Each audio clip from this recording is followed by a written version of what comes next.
आज हम alternate minimum tax, जिसको हम शॉर्ट में AMT बोलते हैं, उसको सिंपल लैंग्वेज में यहाँ पे समझेंगे। क्योंकि अगर आप इनकम टैक्स से प्रोफाइल हैंडल करते हैं तो आज का सेशन आपके लिए काफ़ी इंपॉर्टेंट होगा। ठीक है, अगर आपने कभी मैट पढ़ा हो या मैट के बारे में आपको कुछ नॉलेज हो तो आप कनेक्ट कर पाओगे, क्योंकि मैट का ही भाई है AMT, minimum alternate tax, MAT. ठीक है, तो मैट जो होता है यूजुअली वो कंपनीज पे एप्लीकेबल होता है, तो जो कंपनी नहीं है उस पर ऑल्टरनेट मिनिमम टैक्स एप्लीकेबल होता है। मतलब अगर कोई इंडिविजुअल वगैरह भी है तो उस पर भी AMT एप्लीकेबल होगा, लेकिन कब नहीं होगा, कब होगा, ये सभी चीज़ों को सिंपल तरीके से समझेंगे। अब सर यहाँ पे सबसे पहले ये AMT काम कैसे करता है, ये क्यों कैलकुलेट करना होता है, तो ये हम समझ लेते हैं। मान के चलो एक पार्टनरशिप फर्म है, AY पार्टनरशिप फर्म। ठीक है, करेक्ट है। और उस AY पार्टनरशिप फर्म में अपने फर्स्ट ईयर में अपना सेल्फ असेसमेंट टैक्स जो कैलकुलेट किया, जो नॉर्मल टैक्स हम बोलते हैं, वो मान के चलो उनका 150 आया, अज्यूम करिए। तो सर यहाँ पे डिपार्टमेंट ने उन्हें बोला है कि आपको आपके सेल्फ असेसमेंट टैक्स के साथ साथ आपको एक मिनिमम जो टैक्स है वो कैलकुलेट करना है। कैसे, हम आएंगे उसके ऊपर। और अगर मान के चलो आपका जो मिनिमम जो टैक्स है वो आया मान के चलो 120 रुपया, तो आपको मेक श्योर करना है कि आपका जो नॉर्मल टैक्स होगा वो मिनिमम टैक्स से ज़्यादा होना चाहिए। और अगर आपका नॉर्मल टैक्स आपकी मिनिमम टैक्स से कम हुआ तो उस सिचुएशन में फिर आपको ये जो मिनिमम टैक्स है, ऑल्टरनेट मिनिमम टैक्स, ये आपसे भरवाया जाएगा। ठीक है, बट फर्स्ट ईयर में हमारा सिनेरियो क्या बन रहा है कि सर यहाँ पे हमारा जो सेल्फ असेसमेंट टैक्स वही ज़्यादा आ रहा है, तो सर जो एक्चुअली पे होगा वो तो हमारा 150 ही होगा। सिंपल है। लेकिन सर कभी तो ऐसा हो सकता है कि मान के चलिए कि मेरा जो सेल्फ असेसमेंट टैक्स है वो मान के चलो 140 आया और जो AMT है वो 170 आ गया, ज़्यादा आ गया। तो सर इस सिचुएशन में अब आपको तो AMT पे करना पड़ेगा, तो एक्चुअली आपका जो पेमेंट होगा अब तो 170 होगा, 170 होगा। तो सर क्योंकि आप यहाँ पे आप 170 पे करो लेकिन आपका नॉर्मल टैक्स तो 140 आ रहा है, तो सर यहाँ पे आप 30 रुपीज़ का क्या कर रहे हो, 30 रुपीज़ का एक्सेस पेमेंट कर रहे हो। 30 रुपीज़ का क्या कर रहे हो सर, आप एक्सेस पेमेंट कर रहे हो। और ये जो आप एक्सेस पेमेंट कर रहे हो 30 रुपीज़ का, ये आप कैरी फॉरवर्ड कर सकते हो। ये आप क्या कर सकते हो, कैरी फॉरवर्ड कर सकते हो आने वाले 15 साल तक। कितने साल तक कैरी फॉरवर्ड कर सकते हो, 15 ईयर्स तक कैरी फॉरवर्ड कर सकते हो।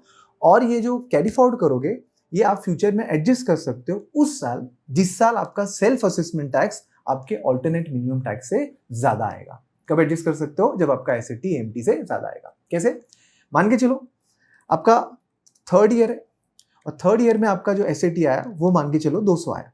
ठीक है, और जो AMT आया वो मान के चलो आया 220 आया, 220 आया। तो सर क्या ये जो 30 रुपीज़ हमने एक्सेस पेमेंट किया प्रीवियस ईयर में वो थर्ड ईयर में एडजस्ट हो पाएगा क्या?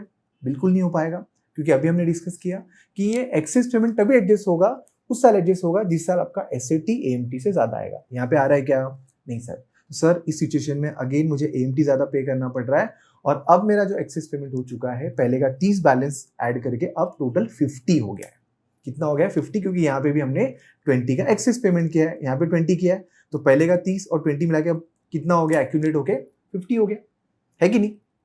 अब मान के चलो आपका फोर्थ ईयर में आपका जो SAT आ रहा है वो 150 आ रहा है, 150 आ रहा है। ठीक है, करेक्ट है।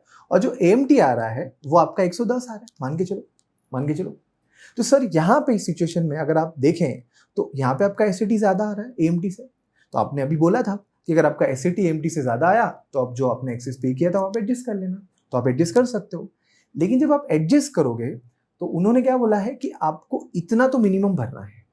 तो बताना मैं ये चाहता हूं कि अगर आपके पास जो एक्सेस पेमेंट पड़ा है 50 का, अगर आप वो पूरा का पूरा 50 इस 150 के सामने एडजस्ट करोगे तो सर ये जो बैलेंस होगा ये ओनली 100 होगा, और वो जो 100 है वो एक्सेप्टेबल नहीं है, क्योंकि मिनिमम इतना तो आपको पे करना है। मतलब मैं बताना चाहता हूं कि जब आप ये 150 के सामने ये 50 एडजस्ट करोगे तो पूरा 50 एडजस्ट नहीं कर सकते, आप 40 ही एडजस्ट करना, जिससे कि आपका मिनिमम जो अमाउंट है उसके बिलो आप नहीं जा सकते। मतलब यहाँ पे आप पे करोगे ये वाला 110 और आपका जो यहाँ पे बैलेंस बचेगा अब 10 बचेगा, क्योंकि आपने 40 एडजस्ट कर लिया है। आई होप आपको क्लियर है। कोई डाउट होगा तो प्लीज आप डिस्कस। अब सर आपने यहाँ पे ये तो बता दिया कि ये AMT काम कैसे करता है, बट आप मुझे अब दो बात बताइए। पहला कि AMT मैं कैलकुलेट कैसे करूंगा, ये अमाउंट आएगी कैसे, और दूसरा ये AMT अप्लाई होगा कब। ठीक है, तो सर इसके लिए हमें नोट्स पे आना पड़ेगा, और नोट्स की पहली लाइन बोल रही है कि AMT जो है वो नॉन कॉर्पोरेट SSC पे लगता है, मतलब जो कॉर्पोरेट SSC है उस पर तो मैट एप्लीकेबल हो गया। ठीक है, दूसरा AMT आपको तभी कैलकुलेट करना है जब आपने ये 5 डिडक्शन क्लेम किए होंगे। कौन से 5 डिडक्शन? एक तो 10AA का स्पेशल इकोनॉमिक जोन वाला होता है, एक 35AD का जो स्पेसिफाइड बिजनेसेस आपके होते हैं, 14 बिजनेसेस, तो उसका डिडक्शन अगर आपने क्लेम किया हो। अगर आपने 80JJAA जो न्यू टैक्स रिजीम में भी अलाउड है, जहां पे आप न्यू एम्प्लॉय को हायर करते हो तो डिडक्शन मिलता है। और अगर आपने डिडक्शन क्लेम किया होगा रॉयल्टी से रिलेटेड, ATQQB और RRB का, तो अगर आपने ये 5 डिडक्शन में से कोई भी एक डिडक्शन क्लेम किया होगा, कोई भी एक, तो आपको वहां पे ऑल्टरनेट मिनिमम टैक्स कैलकुलेट करना जरूरी है। ठीक है, और इसके लिए एक सेक्शन है बकायदा 115GC। ठीक है, अब यहाँ पे AMT जो है वो किसी भी इंडिविजुअल, HUF, AOP, BOI और आर्टिफिशियल जो पर्सन होते हैं उस पर एप्लीकेबल नहीं होगा अगर उसका एडजस्टेड टोटल इनकम 20 लाख से ज्यादा नहीं है।